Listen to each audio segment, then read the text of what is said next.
You, me, and HIFMB, Stories of Science and the Sea. Hello, everybody, and welcome to the next episode of the HIFMB podcast. I apologize for the delay. So we were on a summer holiday break. Our team was, and now I also apologize for the bad audio. This is only during the intro because I'm somewhat recording this on the road. It's a crazy time with conferences being back on the schedule and stuff like that, and yeah, that's why. So in this episode, I spoke to Solomon Sebuliba from Uganda, and he's a PhD student at HIFMB, and he's actually working on the terms, on redefining the terms around biodiversity and what that means. So we talk about language, terms around biodiversity, then we talk about his history with museums, with restitution, about his time moving from Uganda to Germany. So it's a super interesting episode, I would say one of our best and super insightful. There's so much to unpack, and I wish you a lot of fun listening to it. And now I spare you any more of this bad audio quality and switch off to the good quality. Enjoy. Okay, welcome everybody to the HIFMB podcast again. And today I have Solomon Sebuliba from Uganda with me. Thanks, Jan. I'm so excited to be here. Yeah, oh man, excited to have you. Yeah. That's maybe to like introduce you a little bit. You consider yourself a conservation biologist? Yes, I would call myself a conservation biologist, and at the moment, I'm a political ecologist too. Mm-hmm. Yeah, Yes. yeah. Moving into the political sphere right now with your PhD at HIFMB. Yes, with my PhD. Oh yeah, that's an interesting history you've gone through, or evolution you've gone through as a scientist. We're going to talk about this later in your CV. Yes. For now, maybe let's talk about the project you're currently involved with. Mm-hmm. Yes, my project, I look at biodiversity as a concept. Mm-hmm. And maybe in summary, I'm looking at what this concept means, how it has evolved, and what it probably would look like in the future. And as probably you might well know that biodiversity itself, as a concept or as a term, let's say, words really have a lot of power. Yeah. Came from biological diversity. So there was this conference in 1986. It's still not so. I kind of forget the exact year. And Rosen, the guy that coined the term biodiversity. This was in 1986? Somewhere 1986, 1989, something like this. Yeah, 1986, yes. Yeah. Yes, Rosen coined this term biodiversity as a contraction of biological diversity. So what was in his mind was biological diversity is very, very discipline specific. And he wanted to come up with a term that kind of draws emotions about what was happening, Oh, okay. And so he said, let's take the logical out of biological. And this is how he comes up with the term biodiversity. Yeah. So biodiversity, then biological diversity was the variety of life, and it was only used in the spheres of ecology and biology, let's say.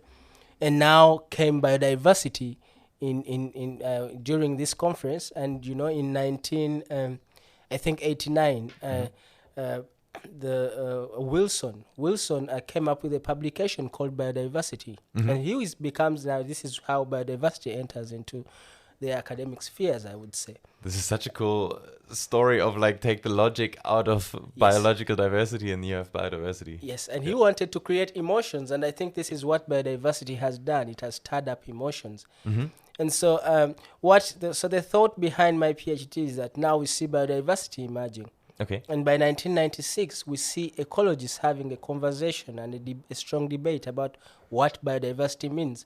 For the first time, we see them talking about biodiversity as if there is no biological diversity in the first place. Yeah. And trying to say what should biodiversity mean. And in 1996, there were over 80 definitions of what biodiversity is. Yeah. So and since then we see biodiversity going beyond ecology and more people coming up with discussions of what it should mean.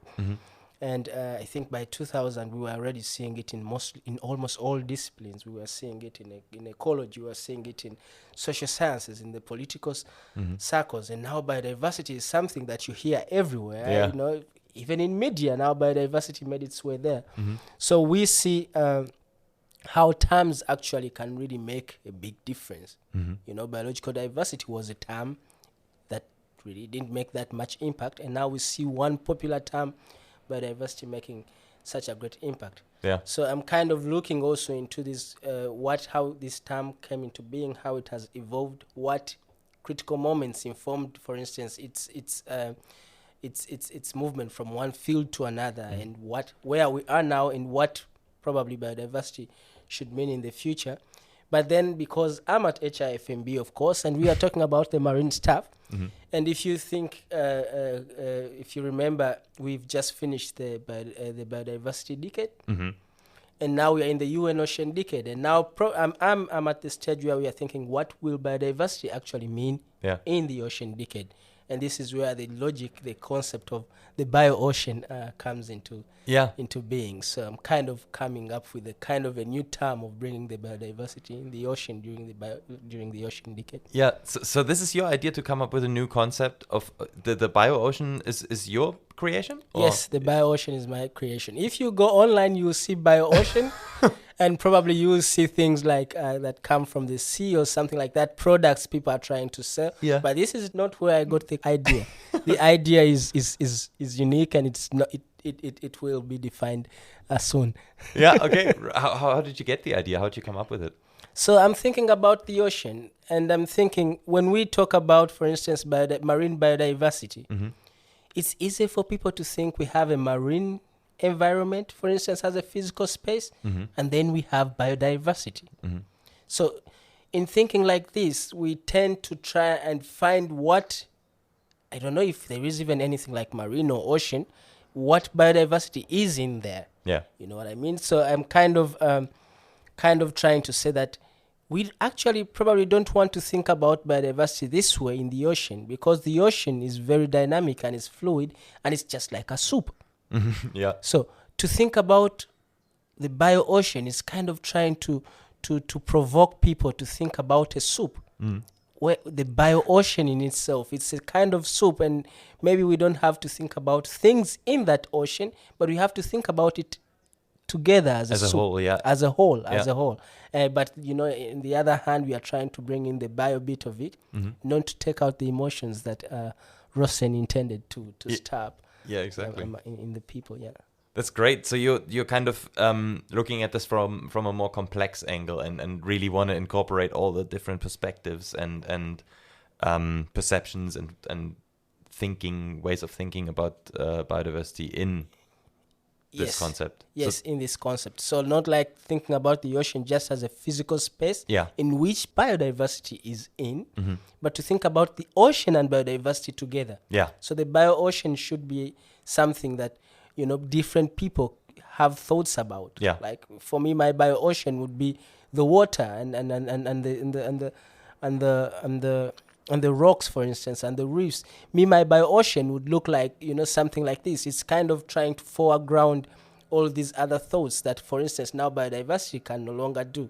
Because if you say marine biodiversity, then we've come back to the point of going back to where we began, like with biological diversity, which was a very specific way of thinking about things. And I think now biodiversity has also come to a point of, you know, we are talking more or less like a crisis. You know? Oh, yes. Yeah. Yes, so biodiversity is a crisis term now. Yeah. And maybe we could also think that it's easy for people to think we are at a point of no return. And maybe now we need to bring up a kind of new way of thinking that allows people to think about things like it's not necessarily a crisis, but we can also have opportunities there. Exactly. There are things we can do about it. Yeah. And so the bio-ocean also goes back to, you know, when biodiversity began, something that, first of all, is timely. You know, in a point where we want to address a certain crisis, biodiversity came into being. And now, like, we are living in the ocean decade, and the biodiversity decade ended. So where does biodiversity fit? And so bio-ocean kind of brings all these things together. We want to foreground. We want more people to bring up a new debate that kind of addresses the crisis we have in the ocean. Absolutely, and I think it's really important that you're kind of trying to spearhead this debate right now. Yes. Because I feel like this exactly happened to the climate change crisis, where people felt like they can't make a difference. There's only a crisis. You can't. It's too big to be addressed. Exactly. And kind of biodiversity is lagging behind climate change always a little bit, and is going through the same moments in time. Yeah. And maybe one addition that we should not forget is that now during the ocean decade, if you think about the things we are talking about, we are talking about marine genetic resources, and most importantly, we are talking about benefit sharing. Yeah. So it just looks like the biodiversity decade ended, and now we are into a new decade where we are talking about sharing nature, where we are talking about exploiting it in a way. Yeah. So it's I think it's high time now we began to bring back new minds and new thoughts to debate what actually biodiversity in the ocean, or what the bio-ocean should mean. So this is the idea that we can foreground and bring back this discussion again. I love it. Yes. Thank you. And so what's the status right now? You started here in 2021 in July. Yes. Yeah. Okay. Yeah, the status now is I hope I can already introduce it. So we will have a publication soon about what bio-ocean, introducing the bio-ocean, Sweet. with probably my ideas at the moment, and I hope that it can spark a new debate to see what people think about the bio-ocean in this decade. Yeah, great. Yes. When do you think it'll come out? Hopefully end of this year. Yeah. Okay. Yes. Oh, that'd be big. So watch this space. Yes. You're on Twitter as well, right? Yes, I'm on Twitter. Okay, so we can follow your Twitter. What's the handle? At Solomon Sebuliba. Yeah, perfect. Yes. Then watch that space for sure. Okay, and since we already talked about when you got here to HIFMB, maybe let's talk about your life for a little bit, because that's really, really interesting. So you're from Uganda originally? Yes, I'm originally from Uganda, landlocked country. Yeah. So it's actually even interesting that I'm here. Yeah, that's true, yes. Looking at marine stuff. Yeah. And where I come from, it's a landlocked country. Mm-hmm. Yes. And you started your bachelor's in Makerere University? Yes, Makerere University, the biggest and major university in Uganda, Kampala. And that was, you finished in 2014? Yes, I finished my bachelor in 2014, did my bachelor in conservation biology. Yeah, nice. Yes. And so and then after that you stayed in Uganda for a little bit, just to put a little bit of structure to your interesting CV.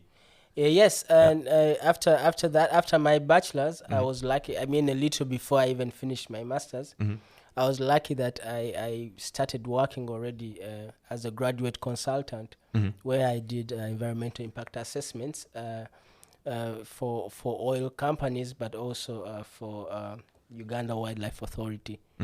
Yeah, and that's with ACOM. Yes. That you work with. Yes, Yeah. Uganda already was beginning to explore oil in the Western Rift. In the Western Rift, that's the Albertine Rift. Yeah, when was this? Around that time? Yes, it was around that time. I mean, it's not they had already begun, because I think around 2012, this is when already they were beginning these explorations. Yeah. But it was more or less earlier on in the during this time, and I did work with teams to do impact assessments for ACOM and Total and Oil. Yeah. Yes. Yeah, Total we probably know. Yes. A petrol company here in, I think they have petrol stations here in Germany. Yeah, Yeah. I think I've seen Shell and Total. I think I've seen. Yeah, Yes. exactly.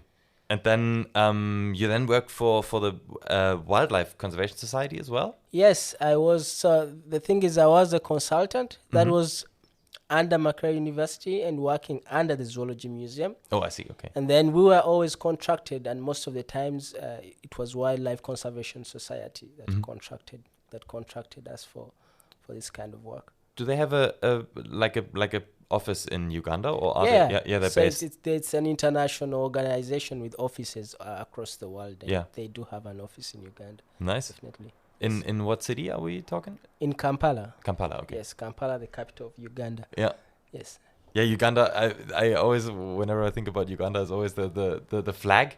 Yeah. That's one of the coolest looking flags, I think. Is Yeah. it an ostrich in the middle? It is a grey-crowned crane. Oh, okay, right. Yeah, My bad. which we call a crested crane. Yeah, okay, crested crane. And Yeah, and then crested so crane. many colors, right? So many lines. So actually, it's similar to the German flag without Yeah. the crane. So if it's just like you're going for sport, you would have black, yellow, red. Ah, right, okay. And German is just red, black, and yellow. Black and red? Black, red, yellow, yes. Yes. Or gold. Yeah. So for us, it's black, yellow, red. Mm-hmm. And so if things were just happening and it was football, you might think, oh, these are similar countries. But no. No. And ours is always 6 stripes with the flag. Ah, yeah. They're repeated, right? Yeah. So, the black, colors yellow, are red, repeated. black, yellow, red. Yeah. Maybe I think to kind of defy it from Germany. Yeah. Sweet. And yeah, so then you worked for WCS, so the World Conservation Society. No, Wildlife Conservation Society. Mm-hmm. That's it. And after that, you moved to Israel, did you?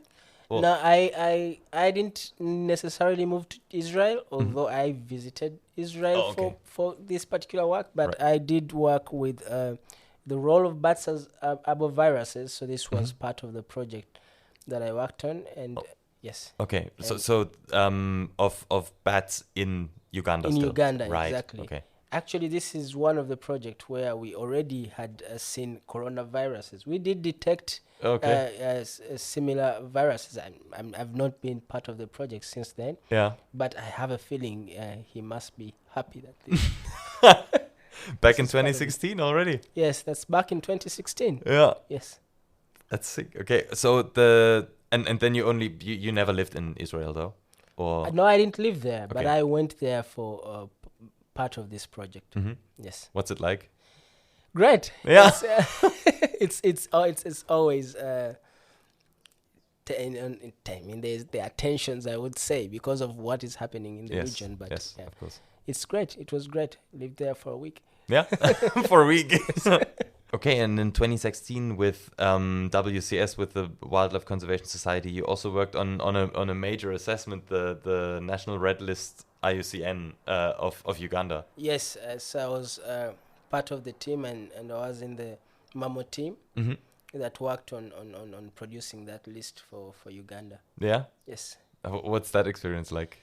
It was great because I couldn't believe that I was working with IUCN at this point. Yeah. And I was kind of like very young and just come out of university. And now look, I was, making these assessments based first of all on data that was existing, but also on now the constant projects that I was now working on in the different regions of the country. Yeah. So it was a great experience, sitting there, and you have more or less the burden to use all these indicators to produce something that would be really relevant and useful. Did it have good political pickup, or what do you think? I would always say science doesn't have much political pickup. Yeah, okay. Yes, science doesn't have so much political pickup, and probably this is partly why I also had to kind of start thinking more or less like in the political side of things. This is when you started? Yes, thinking, this is when I started thinking about it, because I remember the same time during which the National Red List was produced was the same time we were giving advice about where they should put the pipeline or not, and what measures they should take. And I was so excited, and I felt like, I was achieving something and doing something really, really important. Yeah. And I remember even before we were done with all these other assessments that we were running, we realized that the very place we had said they shouldn't put a pipeline, they were already beginning to build. And this is why I started thinking more of the political side. I realized that the policy, the politics, these people had more power. They were doing more or less the things that we wanted to achieve. Yes. Yeah, this must be frustrating. Yeah, it's frustrating, and I think it's the same with many scientists who are working in conservation, because it's not just about the science, it's also about who has the mandate to make things happen. Is this why you started then working after that with more of the ministry side of things, or So from then, when I went to the ministry side of things, not because I wanted to do the political side of things, but during these projects now, I was more or less interested in the socio-political side of things. So although I was hired as a zoologist who was working with mammals, I then now started really, because I do remember in this project with the ministry, I did take interviews with local people and asking them about things, and had conversations with the local council about how they implement certain things. So this is where my mind began to start thinking about the social and political side of things. Yeah. I have that same point, not at the same time, but I had that same point during my career at some point, when it's like, well, there's more to this than just the biological or just the ecological side. Exactly. Then, Yes, which we often, ignore. But Yeah. this is true. Exactly. And you work with a lot of museums as well. Yes. So when you go to the field and collect stuff, so usually for people who are not involved in specimens, or who are not interested in specimens, they would, for instance, just deposit them in a museum. And for us, because I was also working closely with the museum, we would collect, and I would prepare specimens. So I was not just going and doing ecological assessments, but I was also preparing museum specimens, which we would take back to the zoological museum for curation. And then I also worked with the herbarium then. And so this is how I began already working with collections and museums and the like. Did you enjoy it? It's always beautiful. It's always nice. And it's just that after a while, you start to think if we should actually keep on collecting. Yeah. Because then the essence of museums, you start to see that, okay, museums have these collections, and why shouldn't research just happen in museums with the collections that are already collected? Yeah. Why should people always go outside there to collect? Of course, not denying the fact that there are certain kinds of research, there are certain forms of research which require constant collecting, and of course which is not that damaging as per what we say. It's not damaging to these communities. Yeah. But most of the research now does not necessarily require collecting. Yeah, you mentioned before that you have some that your views about extractive research have changed somewhat. Yes, so I'm kind of also now, I don't really support a lot of extractive research, which I think is also gaining momentum in the ecological field, especially when it comes to certain organisms. I think it shouldn't happen for many things, especially if we have already collections that are existing. Yeah. So extractive research becomes something that we should not really be, because if we are conserving and we don't really need to collect, why are we actually spearheading the group that is really taking things out of the environment? Yeah.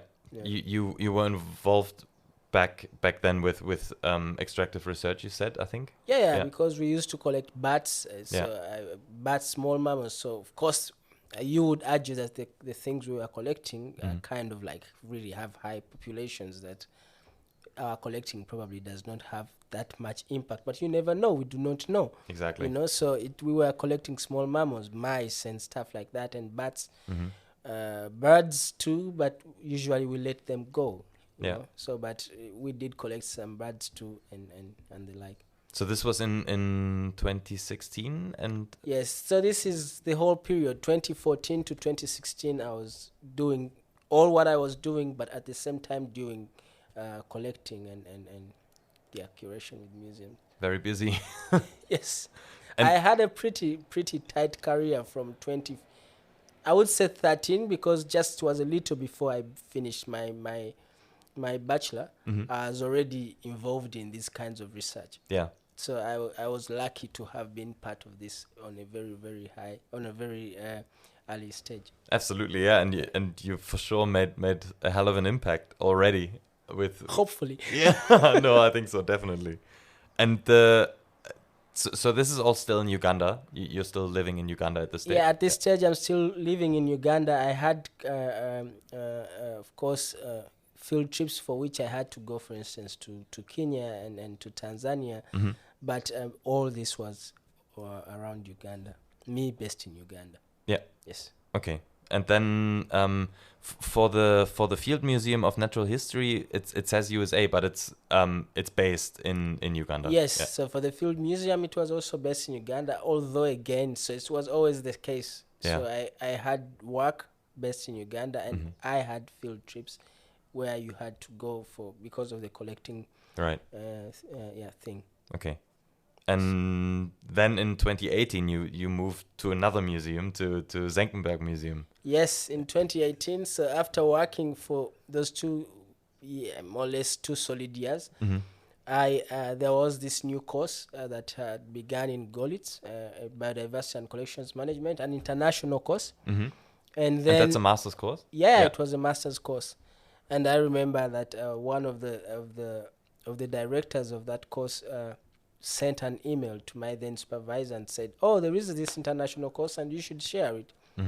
And there was 2 scholarships, and I managed to get one of those. Congrats. And yes, and this is how I came to Germany in 2018. In 2018, yes. Yeah. Yes. No.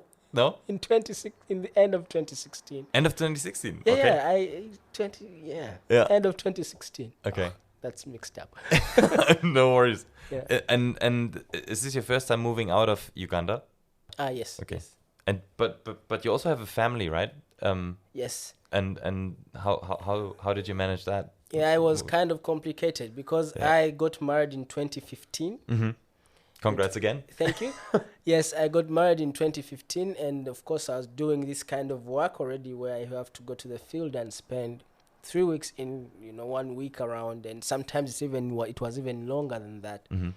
And so we were kind of starting to get used to this kind of routines that I go away and come back, but we always knew that I was somewhere around home. And in 2016, now there was a big leap, and I had to go away, and we had our first child, our daughter. And this was hard. It wasn't easy, but I kind of had a plan that in the following year I would probably have my wife and daughter joining. Yeah. And yes, and it did happen. It worked out that in the following year she made it. Did you actually live in Görlitz? Because that's like in the middle of nowhere in Saxony. I lived in Görlitz. I would say we had a great team in Görlitz. Senckenberg was great.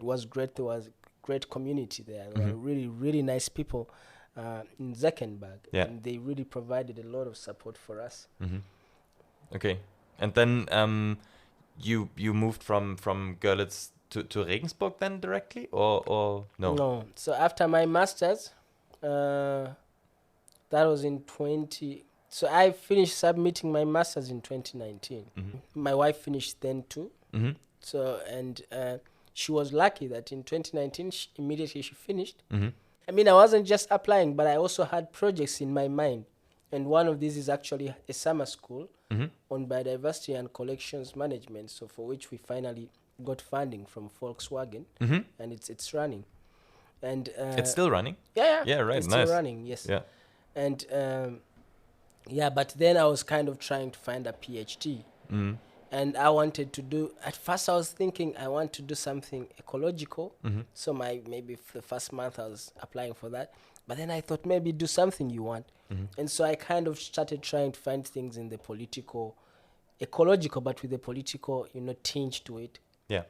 It was really hard. But my wife immediately she finished, she applied 3 times and she got a position, and this is how we moved to Regensburg in 2020. During the pandemic or before? Yeah. So the thing is, the day we shifted, that's when the lockdown happened. Oh, no. We almost got locked down, from entering Bavaria during this time. Oh God. Yes. In Regensburg, there's a university there, or to the university there. So she does her PhD there in botany. Sweet. Yes. Is she enjoying it? I hope so. Okay, and then you kept applying for or looking for PhDs. Yes. Yeah. So now I continued to look for PhDs again in political ecology and political things. Yeah.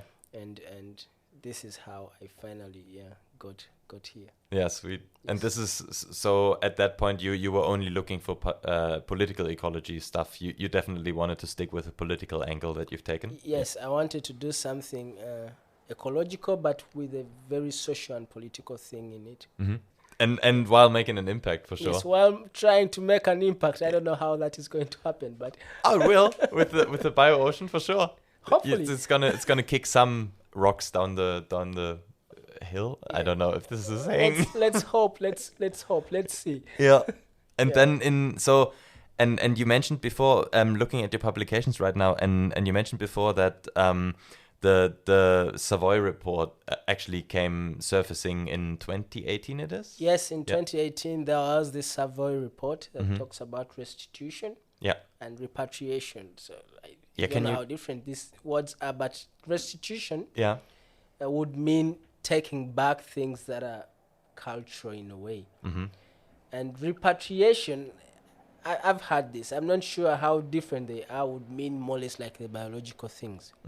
So like you say restituting cultural objects, Yeah. but you would say repatriating human organs or human bones, or for instance. Yeah. So this is, but I don't think there is a really major difference Yeah. in there. Yeah, but it's more or less talking about the same thing. Or maybe you could say repatriation is taking back. I mean, if you consider just the grammar of it, and restitution is really putting them there. It's Okay. Yeah. But so for you, out of that sprung two very impactful publications, I think, and you mentioned you were getting a bit of pushback against one of them. Yes, against so my master thesis was just evaluating collections as biodiversity databases, but also as development engines. Yeah, so so for me, my master's was about evaluating these collections in Africa. So first, the whole thing was targeting lots of museums in Africa. Yeah. It's just that there was not enough funding to do all this, and there was not a lot of time to do that. So I kind of was evaluating museums in Africa, their state and all these things, and I did a SWOT analysis and stuff. And the Savoy report comes into being in 2018. Yeah.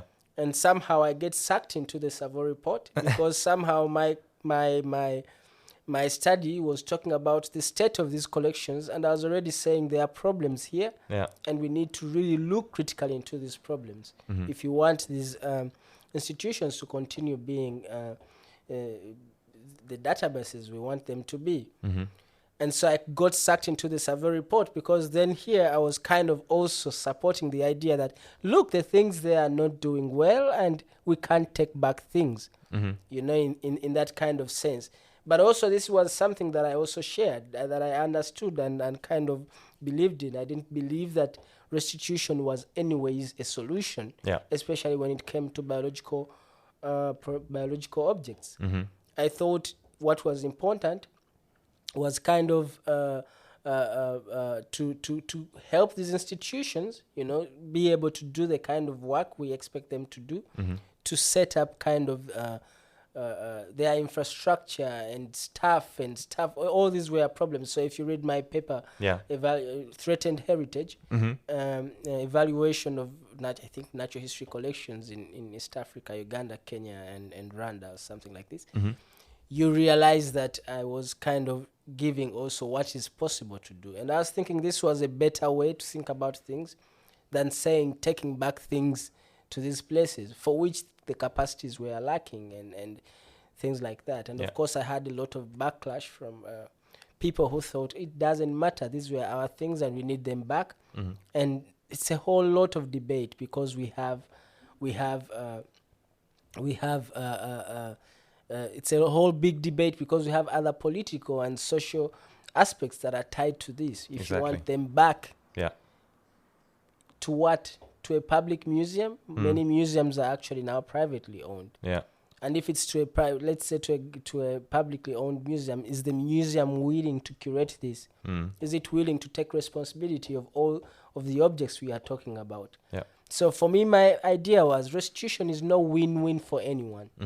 Restitution was like, okay, I took your things, you want them back, I give them back to you, and now I don't have a problem with what happened. Because restitution rotates around the colonial legacies that are happening now.